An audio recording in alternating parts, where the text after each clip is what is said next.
Welcome back to फिल्मी खजाना। आज हम जिस मूवी के बारे में बात करने वाले हैं ये एक साइकोलॉजिकल थ्रिलर फिल्म है जो शुरुआती फ्रेम से ही दर्शकों को बांधे रखती है। इस फिल्म का नाम है अबैंडन्ड। फिल्म में शुरुआत होती है अंधेरी रात और एक सुनसान अकेले घर के दृश्य से। हम जब ये घर बाहर से देखने में लगे हुए हैं तभी घर से कई तरह की आवाज़ें आने शुरू हो जाती है। वो आवाज़ें हैं किसी लड़की के, बच्चे के रोने की और किसी आदमी के चिल्लाने की, और अचानक से गन शॉट की आवाज़ आती है। हम अभी तक हालात समझने की कोशिश ही करते हैं लेकिन सब कुछ शांत हो जाता है। फिर कहानी में 40 साल का लीप आता है और हमें स्क्रीन पर दिखता है एक कपल, सारा और एलेक्स, और उनका छोटा सा क्यूट बच्चा लियाम। सारा और एलेक्स शहर के भागदौड़ से तंग आ गए हैं। डिलीवरी के बाद शहर के हवा के कारण सारा की तबीयत नरम गरम रहने लगी है, इसलिए वो अब गांव में बसना चाहते हैं और एक अच्छे घर की तलाश में हैं। थोड़ी तलाश के बाद उन्हें एक घर पसंद आता है जो उनके बजट में है। इस कपल को नए घर में शिफ्ट होने की इतनी जल्दी है कि बिना किसी जांच पड़ताल के वो घर लेने का निर्णय ले लेते हैं। लेकिन बॉन्ड साइन करने से पहले सारा को ये बात याद आती है और वह घर के भूतकाल के बारे में पूछताछ करती है। पूछताछ में ये बात सामने आती है कि ये इतना बड़ा घर इसलिए खाली पड़ा है क्योंकि सालों पहले इस घर में रहने वाली एना नाम के लड़की ने अपने पिता और बच्चे को गोली मारकर हत्या कर दी थी और खुद सुसाइड की थी। अब हमें पता चलता है कि ये पहले वाला सीन इस घटना का था। हमें लगता है कि वे लोग अब ये घर नहीं खरीदेंगे, लेकिन सारा को इस बात से कुछ फर्क नहीं पड़ता है और वो घर खरीदा जाता है। नए घर में शिफ्ट होकर एलेक्स और सारा उनका ड्रीम होम उनके तरीके से सजाने संवारने में लगे हुए हैं। तब उनका ध्यान एक कमरे की ओर आकर्षित होता है जो बंद पड़ा हुआ है।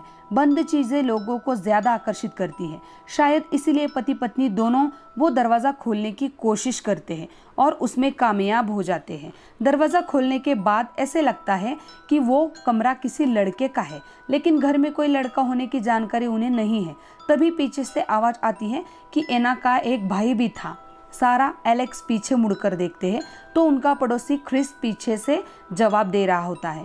ऐसे बिना इजाजत किसी के घर में घुसकर अजीब तरीके से घूरने वाला क्रिस सारा को बिल्कुल पसंद नहीं आया। पूरा दिन काम करने की वजह से सारा एलेक्स थककर रात को सो जाते हैं। एलेक्स सो जाता है लेकिन सारा को अजीब से आवाजें आने लगती है, जैसे कि छोटे बच्चे को आवाज। बिस्तर से उतरकर सारा उन आवाजों को पता लगाने के लिए जाती है तो उसको मालूम होता है कि वो आवाजें एक क्लोजेट के पीछे से आ रही है। घबराहट के मारे अब सोना मुश्किल लगकर सारा उस घर के पुलिस रिकॉर्ड की कॉपी पढ़ने लगती है। उस रिकॉर्ड में कुछ तस्वीरें हैं जो देखकर सारा चकित हो जाती है क्योंकि सारा और एना काफी एक जैसे दिखती है। अगली सुबह एलेक्स जल्दी बाहर जाना चाहता है क्योंकि उसे काम के सिलसिले में कुछ लोगों को मिलना था। सारा एलेक्स को उस अलमारी के बारे में बताती है जिसके पीछे से रात को आवाज आ रही थी, लेकिन एलेक्स कह देता है कि इतनी बड़ी अलमारी हिलाना उसके बस की बात नहीं है। एलेक्स के जाने के बाद सारा अपने बेटे लियाम का कमरा ठीक करने में जुट जाती है। उसके साथ एक ध्यान में बात आती है कि बाकी कमरों के विपरीत लियाम के कमरे की खिड़कियां सील्ड पैक है। वो पूरा दिन सारा लियाम के पीछे लगी है और वो है कि रोते ही जा रहा है। सारा को समझ में नहीं आ रहा है कि उसे कैसे चुप करे। सारा लियाम को ब्रेस्ट फीड कराना चाहती है लेकिन वो उसकी तरफ देखता भी नहीं है, लेकिन बोतल से पिलाने पर वो दूध पी जाता है। लियाम का ऐसा बर्ताव देखकर सारा के सब्र का बांध टूट जाता है और एक पॉइंट पर वो बहुत ज्यादा रोने लगती है। असल में सारा पोस्टमार्टम डिप्रेशन की शिकार है, इसलिए वो इरिटेट होती रहती है। उसे रात को अच्छी नींद नहीं आती, हमेशा एक तरह की एंजाइटी में रहती है। वो उसे अपने बच्चे के प्रति इतना लगाव नहीं है, बल्कि कभी कभार उसे ऐसा लगता है कि वो उसका बच्चा ही नहीं है। सारा को अपने स्थिति के बारे में बखूबी जानकारी है, इसलिए वो हालातों से बाहर निकलने की कोशिश कर रही है। लियाम और उसके बीच एक मदरली बॉन्डिंग बनाने की वो हर एक मुमकिन कोशिश कर रही है। उसका पति एलेक्स उसे इस स्थिति से उभरने के लिए मदद कर रहा है, लेकिन जब से सारा इस घर में आई है तब से उसके साथ अजीब घटनाएं घटने लगी है। कभी उसको घर के बाहर एना की आत्मा दिखाई देती है तो कभी उस हिडन अलमारी के नीचे झांकने पर मक्खियां उस पर हमला कर देती है। अब सारा दुविधा में पड़ जाती है कि ये सब वाकई में हो रहा है या उसका वहम है। धीरे धीरे एना इस कदर सारा के दिमाग पर हावी हो जाती है कि सारा उस घर में से मिले एना के कपड़े, बाकी चीज़ें इस्तेमाल करने लगती है। वो दिन रात एना के बारे में सोचती रहती है। एक दिन सारा को एना के कमरे में लड़की के चिल्लाने की आवाज़ आती है, लेकिन जब सारा वहाँ पहुँचती है तो वो आवाज़ बंद हो जाती है। सामने एक आदमी खड़ा रहता है जो बड़े गुस्से से सारा की तरफ आने लगता है। वो आदमी रॉबर्ट है, एना का पिता। रॉबर्ट सारा की तरफ बढ़ ही रहा होता है, तभी कॉट के नीचे से 2 हाथ बाहर आकर सारा को अंदर खींच लेते हैं। संभालने पर सारा देखती है कि रॉबर्ट की आत्मा गायब हो चुकी है और सारा के पैर पर किसी के उंगलियों के निशान हैं। इससे सारी हड़बड़ी में लियाम कैंडल पर गिरता है। हालांकि उसे ज़्यादा चोट नहीं लगती। ये सब बातें सारा एलेक्स के साथ शेयर नहीं कर सकती, क्योंकि जो कुछ हो रहा है वो एलेक्स के मौजूदगी में नहीं हो रहा होता है। एलेक्स को न कुछ सुनाई देता है न कुछ दिखाई दे रहा होता है। वो तो बस इस बात पर कैसे यकीन करेगा। एक रात सारा को बहुत ही भयानक सपना आता है। सपने वो में देखती है कि वार्डरोब का दरवाज़ा खुला है और उसमें एक कुल्हाड़ी रखी हुई है। सारा परेशान होकर इस केस की और छानबीन करने की बात सोचती है, लेकिन उसे कुछ मिलता ही नहीं है, खासकर एना के भाई के बारे में। जबकि क्रिस ने उसके बारे में जिक्र किया था तो सारा उसे किसी रिपेयरिंग के बहाने घर पर बुलाती है। क्रिस उसे बताता है कि एना का एक भाई था, एंड्रयू के पैदा होते ही उसकी माँ गुजर जाती है, इसलिए पिता रॉबर्ट उसे अनाथालय में छोड़ देते हैं। रॉबर्ट की दिमागी हालत इतनी खराब हो जाती है कि वो अपनी बेटी एना पर रोज रेप करने लगता है। इसी में एना प्रेग्नेंट हो जाती है और एक बच्चे को जन्म देती है। अपने इस सिचुएशन से तंग आकर एना रॉबर्ट और बच्चे का खून कर देती है और खुदकुशी करती है। ये सब बातें तो सारा को पुलिस रिकॉर्ड से भी पता चली है। वो क्रिस को एंड्रू के बारे में पूछती है, लेकिन वो उसे नज़रअंदाज करके चला जाता है। बाद में सामंथा स्टेट एजेंट एंड्रू के बारे में जानकारी देती है कि क्रिस ही एंड्रू है। फोस्टर हाउस में पले बड़े एंड्रू की हालत इतनी खास नहीं रहती। जब वो बड़ा होता है तब बाजू का घर खरीद लेता है, क्योंकि उसके पास अपना पुराना घर खरीदने के लिए इतने पैसे नहीं होते। लेकिन वो हर रोज रात अपने पुराने घर आता रहता है। सारा अभी भी सोच में है कि ये सब उसके साथ ही क्यों हो रहा है। एक दिन वो सोफा पर बैठी हुई है तो अचानक बदबू आने लगती है। सारा लियाम का डायपर चेक करती है, लेकिन वो तो साफ है। असल में वो बदबू सोफे के नीचे से आ रही है। सारा देखती है तो बहुत सारे गंदे डायपर्स वहाँ पड़े हैं। सारा को वॉमिटिंग जैसा लगता है, लेकिन अगले मिनटों में बदबू गायब हो जाती है। एलेक्स को सारा का बदला हुआ बर्ताव समझ में आ रहा है। उसे लगता है कि सारा की डिप्रेशन की बीमारी लौट आई है। वो केयरलेस हो गई है, इसलिए घर से चीज़ें गायब हो रही है, अपनी जगह छोड़ रही है, वगैरह वगैरह। असल में सारा एलेक्स को अपनी हालत समझ ही नहीं पा रही है। रात में लियाम बहुत रोने लगता है तो सारा उसे चुप कराने के लिए अपना म्यूजिक बॉक्स खोलने जाती है, लेकिन वो तो टूटा हुआ पाती है। फिर शायद बच्चा भूखा है सोचकर उसके लिए फ्रिज में दूध की बोतल लेने जाती है तो उसमें कीड़े दिखाई देते हैं। सारा वो दूध फेंक कर लियाम को गोद में लेकर झुलाने लगती है। तभी एना के कमरे से आने वाली तेज रोशनी से वो आकर्षित होती है।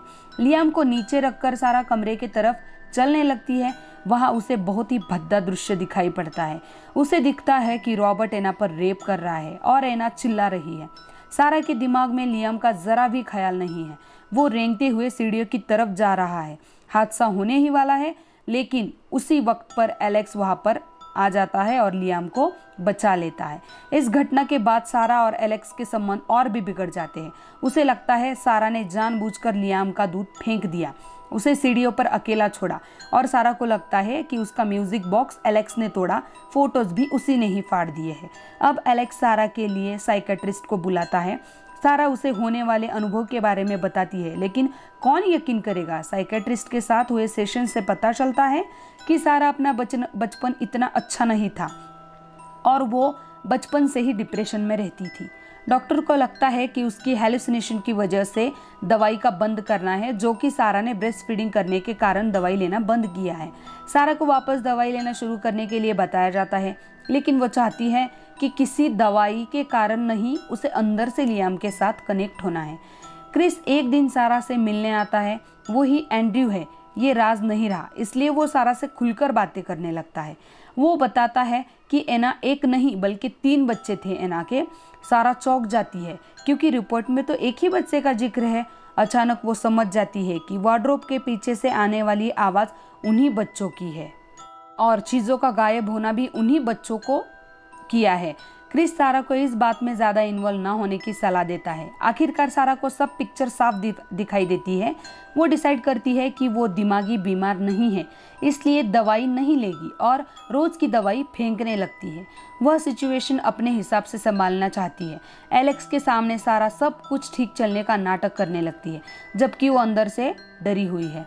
एक दिन एलेक्स को अचानक किसी काम के सिलसिले में रात को बाहर जाना पड़ता है। न चाहते हुए भी लियाम को सारा के पास छोड़कर वो चला जाता है। इधर बाथ टब में सारा को नींद आती है और जब आँख खुलती है तो सामने रॉबर्ट खड़ा होता है। वो सारा को मारने की कोशिश करता है। छोटा लियाम बाथ टब में सफोकेट हो रहा है। जैसे तैसे करके सारा खुद को और लियाम को बचा लेती है। रॉबर्ट अब एना के पीछे पड़ा है। सारा एना की चीज़ें सुन रही है और साथ में रॉबर्ट की पैरों की आहट भी। अपने रूम में आने के बाद सारा दरवाज़ा बंद करने की कोशिश कर रही है, लेकिन कोई बाहर से उसे धकेल रहा है और अचानक सब कुछ शांत हो जाता है। मेन गेट की आवाज़ सुनकर सारा को लगता है कि एलेक्स आ गया, इसलिए लियाम को बेड पर रखकर वो देखने जाती है, लेकिन बाहर तो कोई नहीं होता। सारा वापस आके देखती है तो लियाम गायब और वार्डरोब का दरवाज़ा खुला है। वार्डरोब के पीछे सारा को एक तहखाना दिखता है और उसके अंदर जाती है, जहां दो लड़के लियाम को पकड़े खड़े हैं। घर से गायब हुई चीज़ें भी वहां पड़ी है। सारा जान जाती है यही एना के बाकी दो बच्चे हैं। सारा उन्हें लियाम को वापस देने कहती है, लेकिन लड़के ये कहकर मना करते हैं कि सारा अच्छी माँ नहीं है और वो लियाम का ठीक से ख्याल नहीं रखती है। उनमें से एक लड़का सारा को मारने के लिए कुल्हाड़ी उठाता है। तभी सारा के लिए मोमेंट ऑफ द रियलाइजेशन होता है। वो अंदर से फील करती है कि लियाम उसका बच्चा है और वो उसे खोना नहीं चाहती। उसके अंदर लियाम के लिए प्यार उमड़ आता है और इसी के साथ एना के बच्चे गायब हो जाते हैं। सारा समझ जाती है कि उनका वजूद सारा के अंदर मातृत्व की भावना जागृत करना ही था। अब सारा रिलैक्स फील करती है। एलेक्स के साथ सारे मनमुटाव दूर हो जाते हैं और कपल सही मायने में साथ आता है। कहानी में 4 साल का लीप आता है। सारा दूसरे बच्चे की माँ बनने वाली है। क्रिस भी अब इनके परिवार का हिस्सा बन चुका है। परिवार का प्यार, अपनापन जो वो बचपन से तलाश रहा है, वो उसे सारा के परिवार में मिलता है। कभी कभी सारा वापस टेंशन में दिखाई देने लगती है। कहीं इस डिलीवरी के बाद भी वो वापस पोस्टमार्टम डिप्रेशन में तो नहीं जाएगी। क्या वो पूरी तरह से स्वस्थ है? लेकिन सारा को लगता है कि अब सब कुछ सामान्य हो गया है। अगर डिप्रेशन में गई तो भी वो बाहर आ सकती है। इसी नोट पर यह फिल्म खत्म हो जाती है, दर्शकों को सोचने को मजबूर करके क्या वो घर सच में हॉन्टेड था। तो दोस्तों, ये कहानी इसी नोट पर ख़त्म हो जाती है। आपको कहानी कैसी लगी, मेरा एक्सप्लेन कैसा लगा, आप मुझे कमेंट में बता सकते हैं। Thanks for watching.